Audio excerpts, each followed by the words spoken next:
Oh,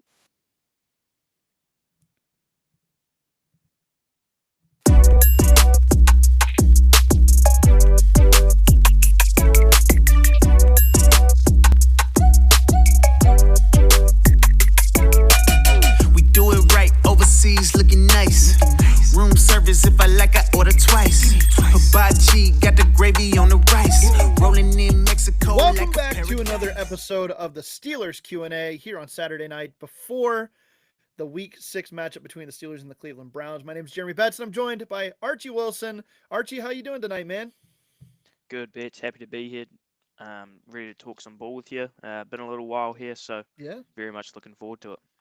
I was gonna say long time no see, but you've been busy and I've been busy. We were just talking pre-show how I've got remodel going on and doing some work on that and but good to have you on, man. And the Steelers they do get to host the Cleveland Browns on Sunday, and we'll get some football before that too. We'll get to go see the Broncos pound on the Jets in London, Hmm. most likely.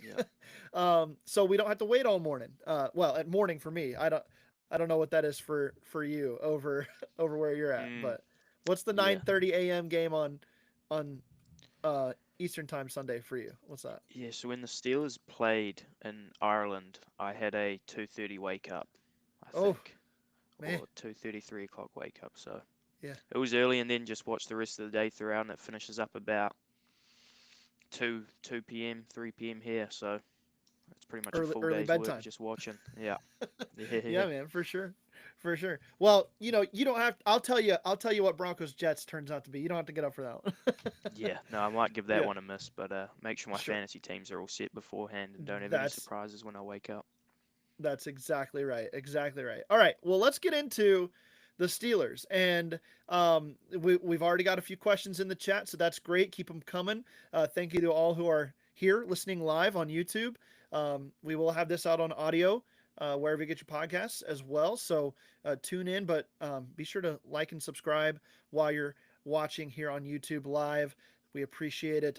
We'll get to some questions here in a minute, but I do want to kind of pose the question to you, Archie. I've just been kind of thinking about it this week, and my score prediction for the Steelers Browns game is going to be it's I predict like a tight game, like most of these AFC North matchups are, and maybe that's really the answer to my question is this is AFC North ball, and these two teams know each other really well, but man, if the Steelers are for real in 2025, Hmm. isn't this the kind of team that you should probably dominate? That's my question here. Is like, are the Browns the type of team if you're a really good Steelers team that you should not? It shouldn't ever be in doubt this week against them. Yeah, absolutely. I think the Browns, as a team, as a roster, they're there for the taking. They've got a lot of reliance on rookies. I think they've got the highest snap count total across the league of giving rookies a go, and they're basically just looking forward to 2026 at this point.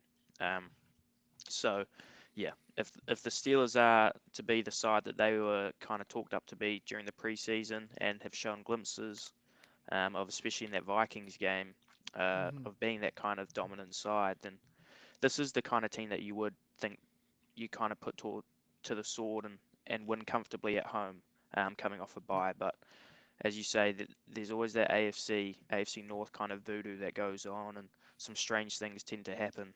Um, and yeah, often some strange things go the Browns' way in these games. So we'll see. Yeah.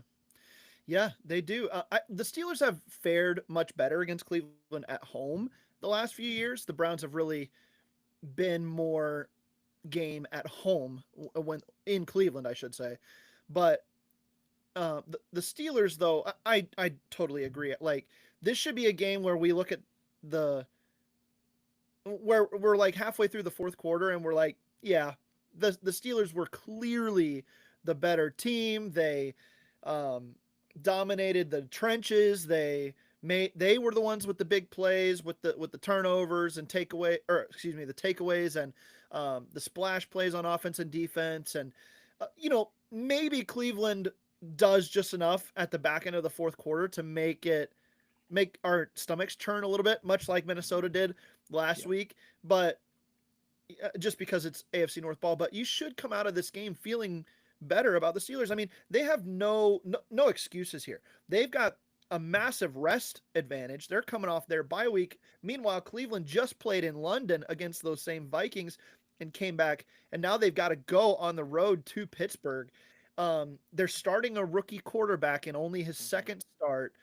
The Steelers have the continuity on both sides of the ball, and the better team. So this should be a game that the Steelers dominate. Will they? I don't know. My score prediction was 20-18. I think it's going to end up being close just because that's how the Steelers are. But man, would I love it if the Pittsburgh Steelers took the Browns to the mat this week. Yeah, absolutely. I think there's going to be a few different elements that are keys to the game. And a lot of it's just making sure that you don't shoot yourself in the foot if you're the Steelers, and ensuring that you button down on all the fundamentals, and then you just make enough plays to win. But absolutely, it'd be nice to see them win a two-score game and be able to take a few victory formation snaps there towards the end, instead of having to rely on the defense to get them out or have to go launch a game-winning drive or tying Yeah, drive. So, yeah. yeah, I agree. I, I would I would love to see it. We'll see how it ends up playing out. Obviously, at 1 p.m. Eastern time tomorrow and beyond. But the Steelers are the better team. They should be the better team. They have every advantage in this game. Um, maybe I'm wrong. Maybe the feeling that it's going to be close is wrong. Maybe the Steelers just kind of do take them to task on Sunday. I'm not going to sit here and say that they will. Like, I'm not going to Mm, predict that. We have a comment in here about Pony tweeting how he's guaranteeing the Steelers are going to win on Sunday. I'm not going to sit here and do that, but I'm not afraid to sit here and say that this is a team that should, or that the Steelers should destroy on Sunday. yeah. So that's kind of how I feel about it. Let's get to some questions here, and we'll pop this one up from John Liam Bruno. I need the Steelers to win tomorrow because Penn State just crushed my soul. We were talking pre-show. I haven't seen any college football today. Archie, what happened to Penn State? What's Yeah, going man. on with Penn State? Yeah, so that's three on the bounce for them. They lost to Northwestern, I believe, today, maybe 22-21 potentially. I Man, did see that score line. Drew Aller, he's out for the season, season-ending injury. I didn't actually see it, but I did see the announcement ooh, from James really? Franklin to say that he is gone for the season. So for anyone that was You're looking at, saying Drew Aller is gone for the yeah, season? Oh yeah, my. yeah. So anyone Okay, that was well, I'm looking gonna at be him on as a, Twitter later. yeah, yeah. So anyone that was looking for him to be a potential quarterback in the first few rounds for the Steelers, I think he'll probably have to take the season off, obviously with the injury, and come back next year to college if he's got any eligibility. So that'll be interesting to see how Wow. that plays out at Penn State. But James Franklin's certainly going to be on the hot seat after this one. Yeah, no kidding. James Franklin is as milk toast a coach as there is in college football, in my opinion. I don't know what he brings to the team other than kind of like that CEO approach where Hmm. he just kind of organizes everything. But Yeah, I feel like Penn State needs a revamp there anyway. A lot of Steelers yeah. fans kind of feel the same way about Mike Tomlin. So here's a question. PJ Gildernew, if the Steelers do not win the division this year, is it time to move on from Tomlin? Mark, let's see here. Yeah, Mark Tobin says it's a fireable offense for Mike Tomlin to not win the division this year.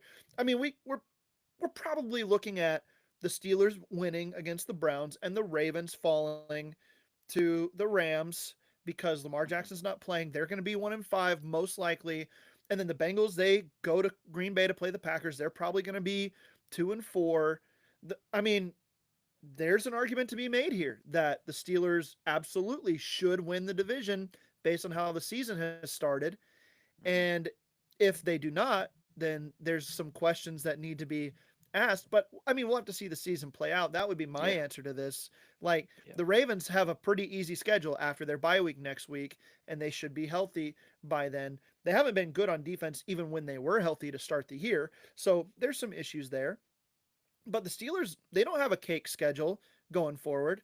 Their next Hmm. four games, I mean, 2 games in a row, division opponents, one of those being a road game on a Thursday night, one that Mike Tomlin has never won. Mike Tomlin has never beaten a division rival on the road on Thursday Night Football in his Okay, tenure.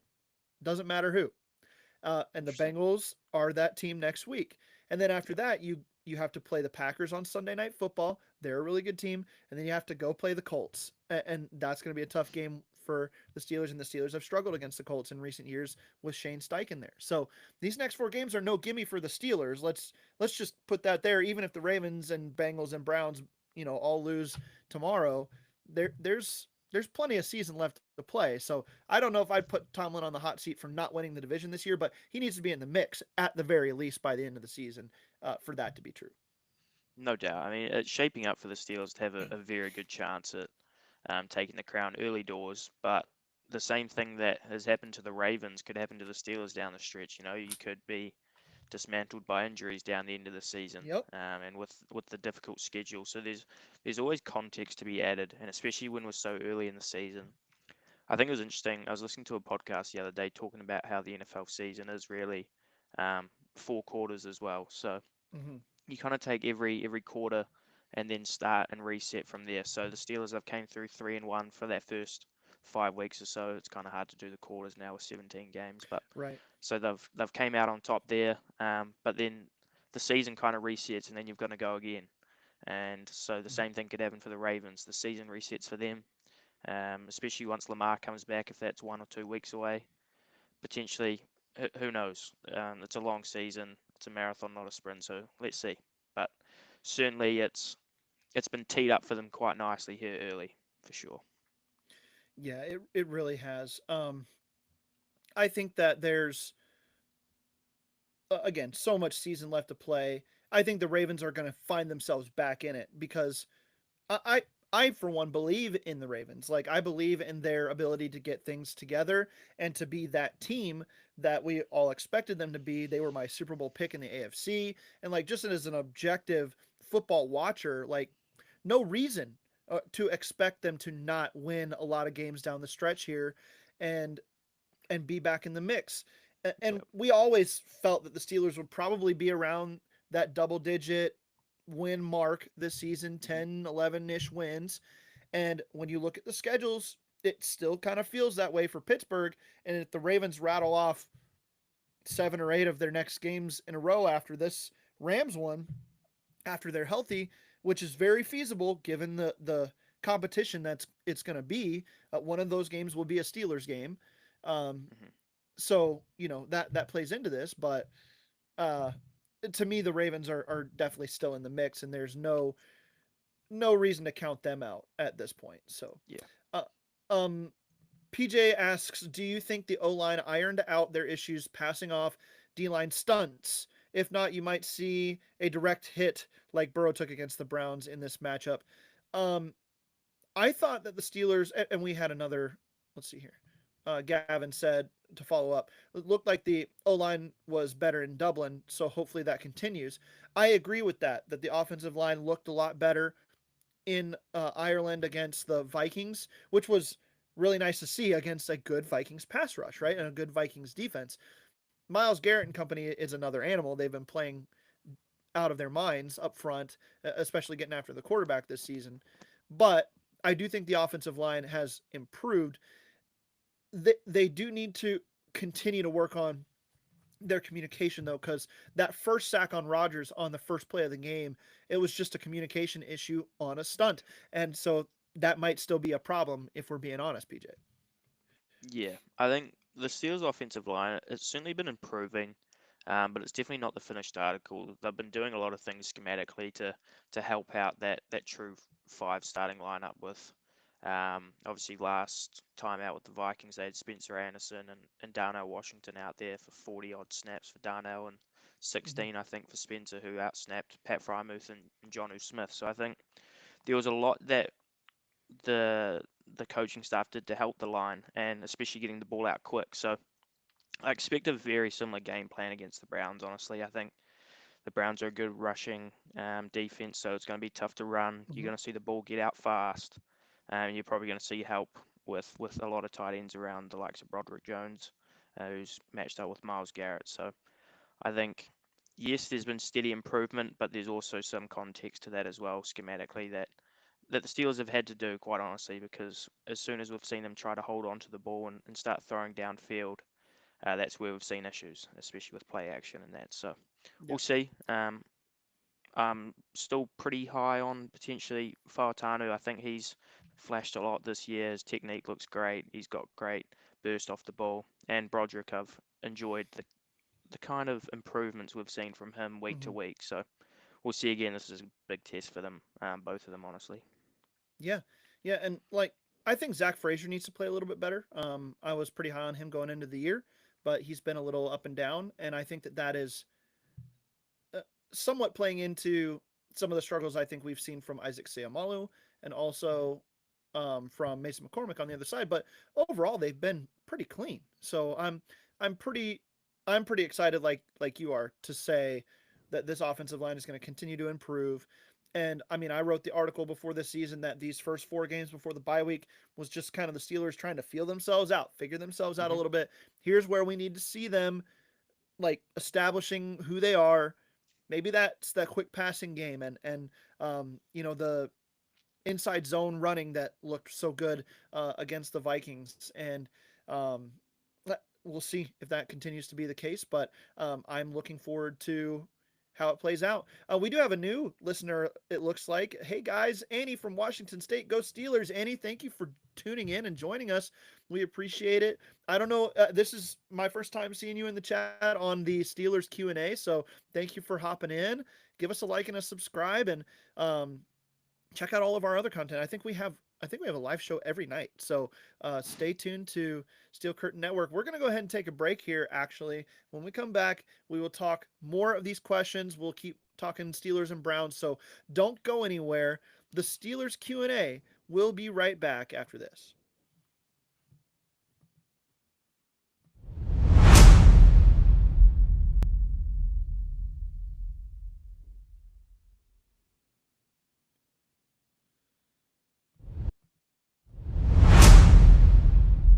All right, welcome back to the Steelers Q&A. It's Jeremy Betts and Archie Wilson to joining me. Excuse me. Thank you all for being here and tuning in as we talk Steelers and Browns. We've got some more questions coming in, and this is another one from PJ Gildernew. Who do you see as the main number 2 wide receiver? Scotty Miller, Rowan Wilson, Jonnu Smith, Pat Fryermuth. Archie, how would you say this kind of plays out this week against Cleveland? Who ends up being like the complementary piece to DK Metcalf? Yeah, so I think you'll see Scotty get the start, just because he's had a lot of experience on the outside in the NFL, regardless of his size. I think he's played a high majority of his snaps in the league on the outside. So I think he'll be the number two as the starter. But in terms of who will it be from a volume standpoint, I think it's more just going to be a collective effort.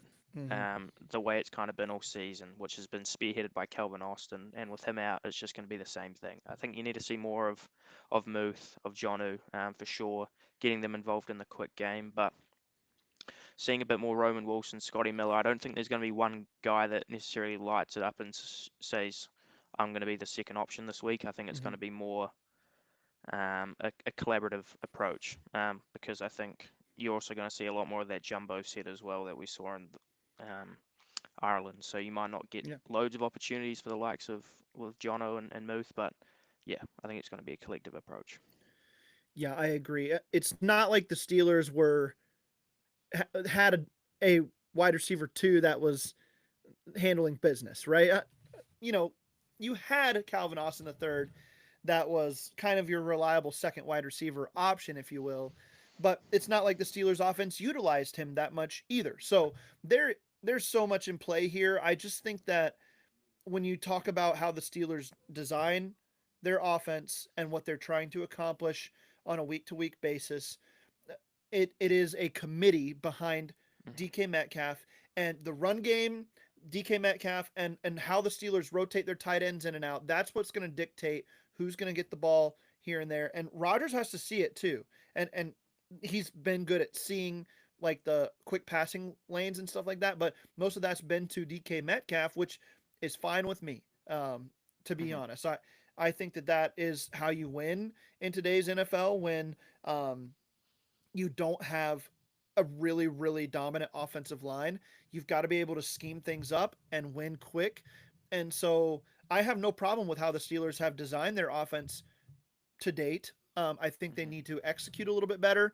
I think that there needs to be a little bit more of a willingness to maybe step outside of like the box for the actual play calling, but the design of the offense I think has been fine so far.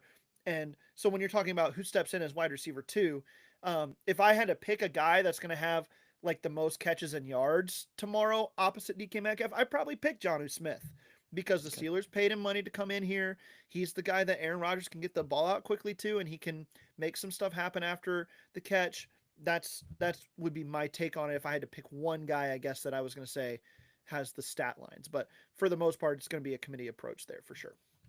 Yeah, no doubt. Um, Mark Cunningham, do you guys think the Steelers 6-0 line plus Washington will get a lot of snaps like they did in Ireland? You mentioned that a little bit ago. I think so. Mike Tomlin made it sound like they would. I think Darnell Washington probably leads the team in snaps from the tight end position again.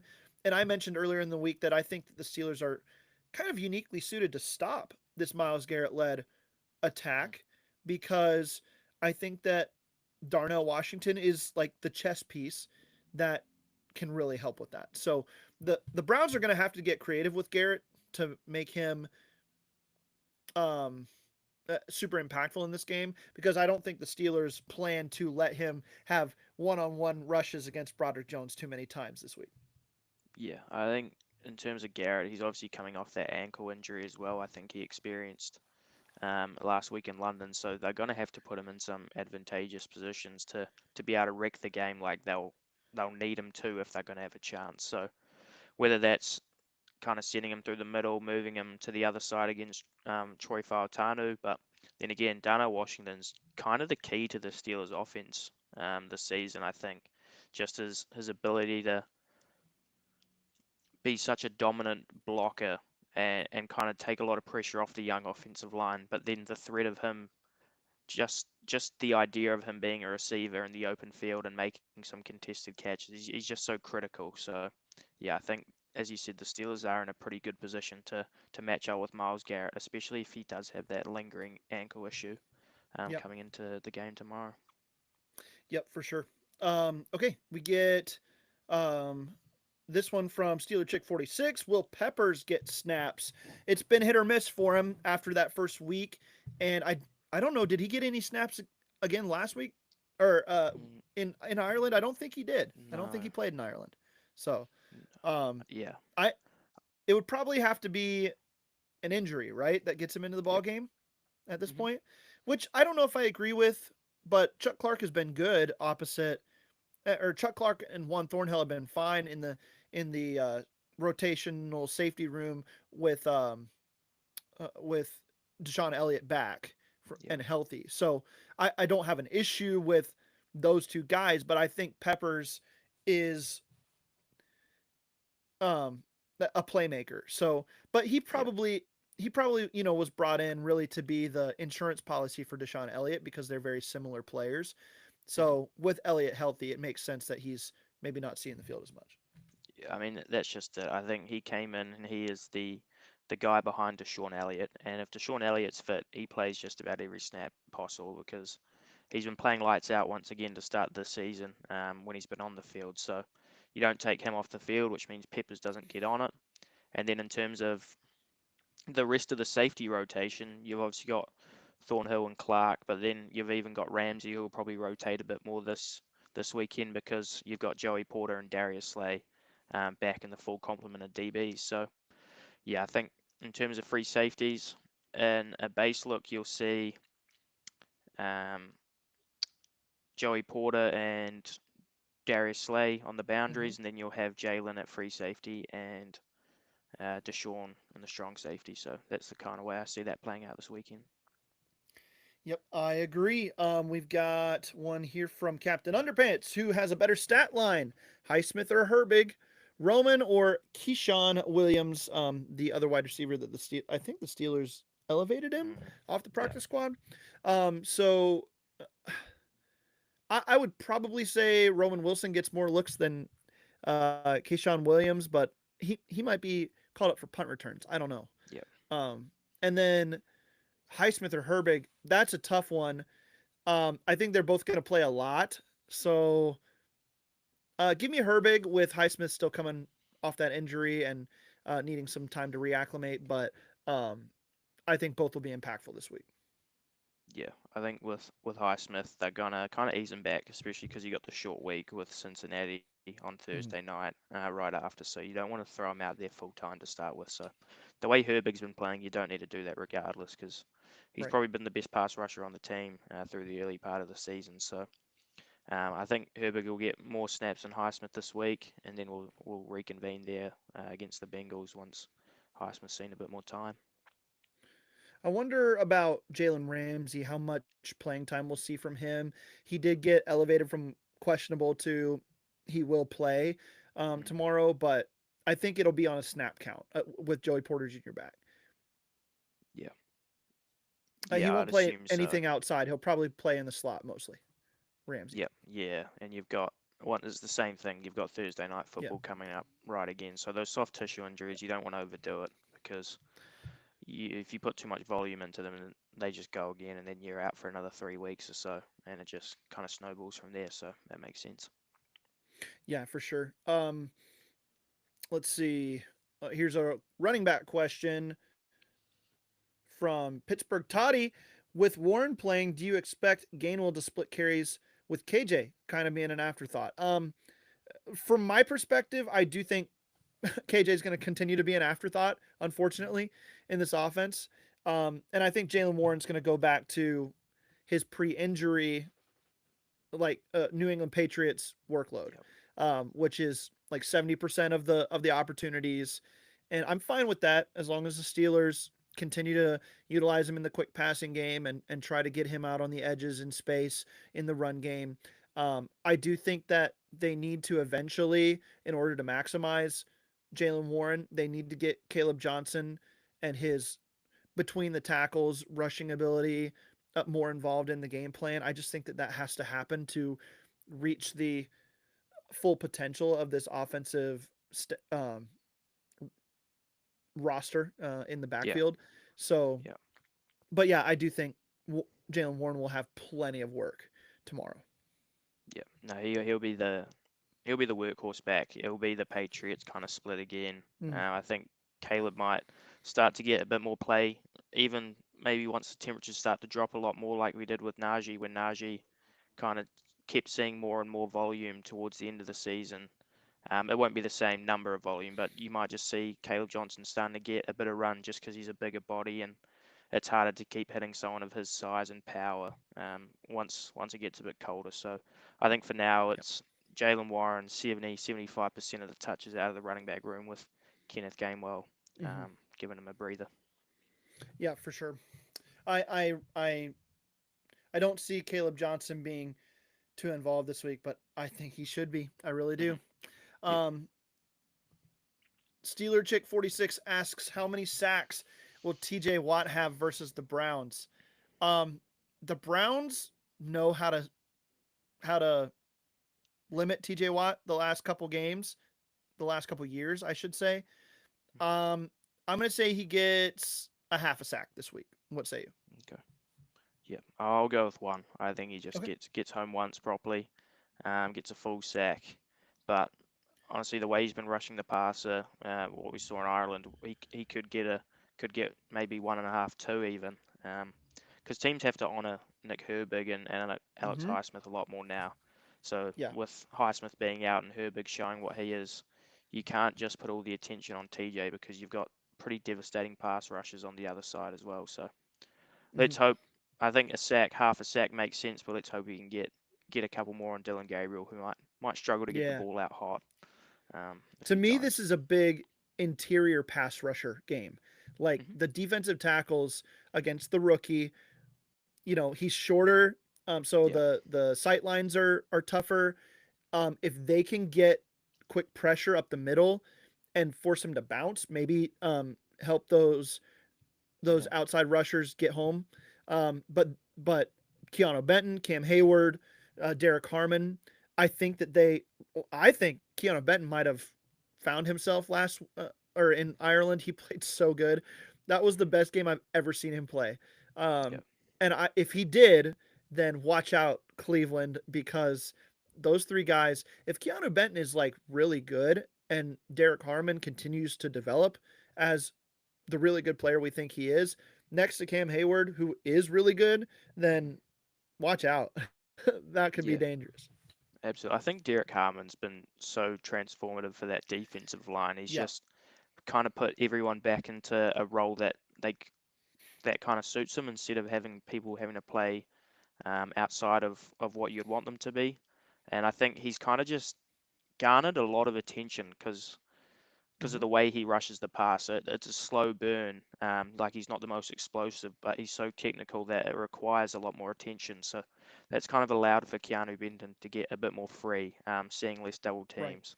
And I think it's just been all in all a great start for Derek Harmon, even if he's not exploding off the ball and running up the numbers. I think he's just been such a solid contributor to allowing even like Peyton Wilson and Patrick Queen getting home a lot more, being untouched and Yes. things of that nature. So it's been a great Yeah. start for him.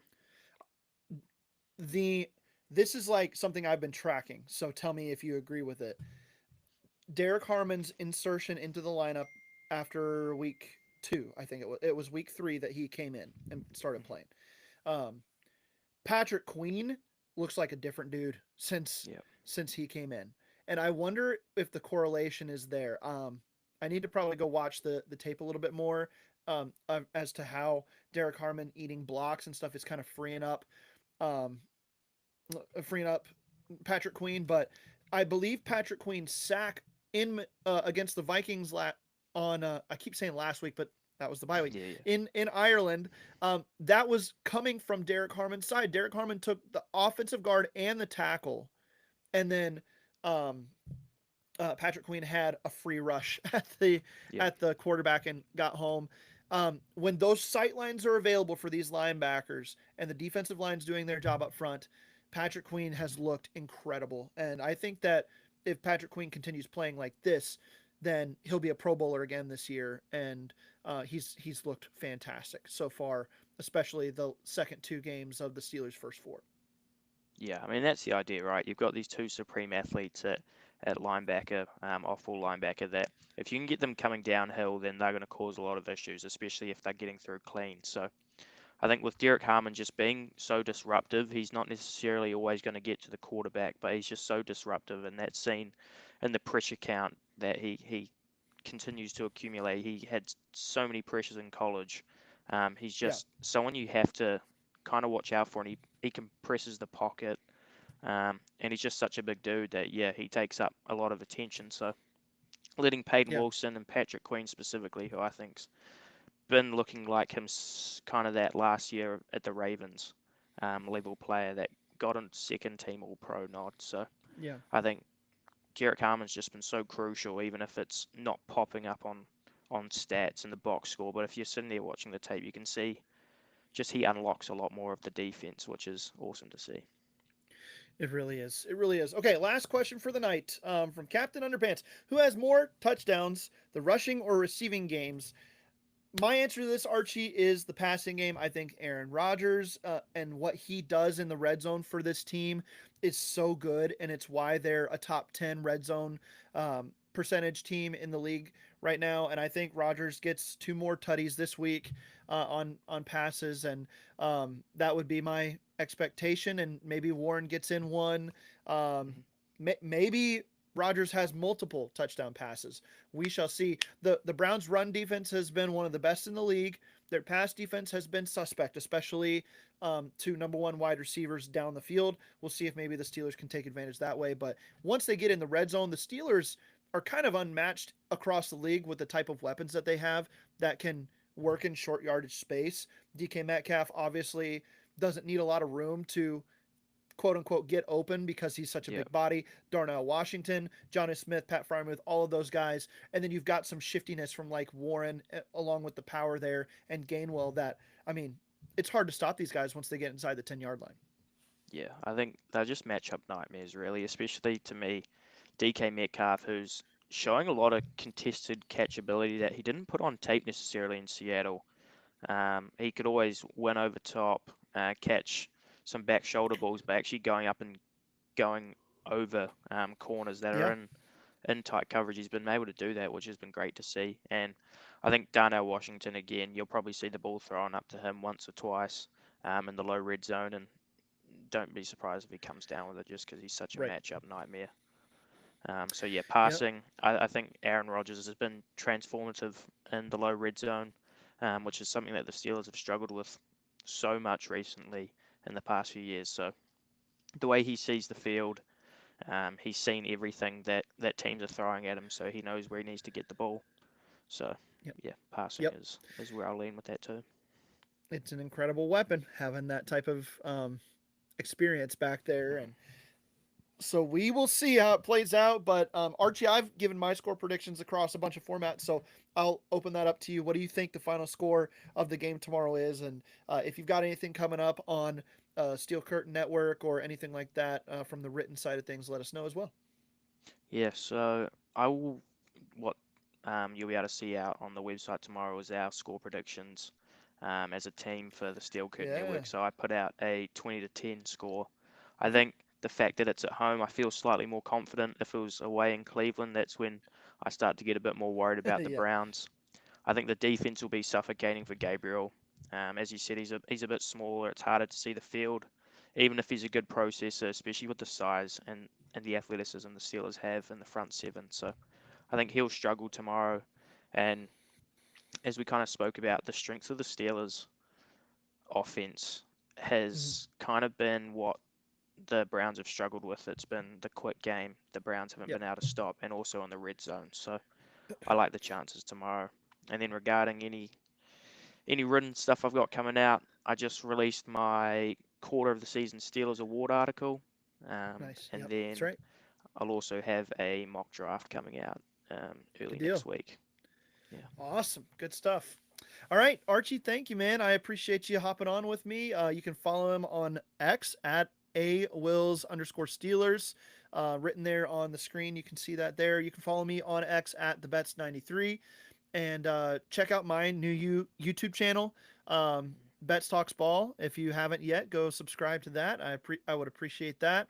You'll see some clips from shows like tonight and everything on there, and then I do a weekly show as well right now, and maybe some more coming down the road for Bets Talks Ball. So check that out for me as well, and then be sure to like and subscribe to this video and this channel, SteelCurtainNetwork.com, a part of the Fans First Sports Network. Stay tuned, folks. We'll have it all for you over the coming days.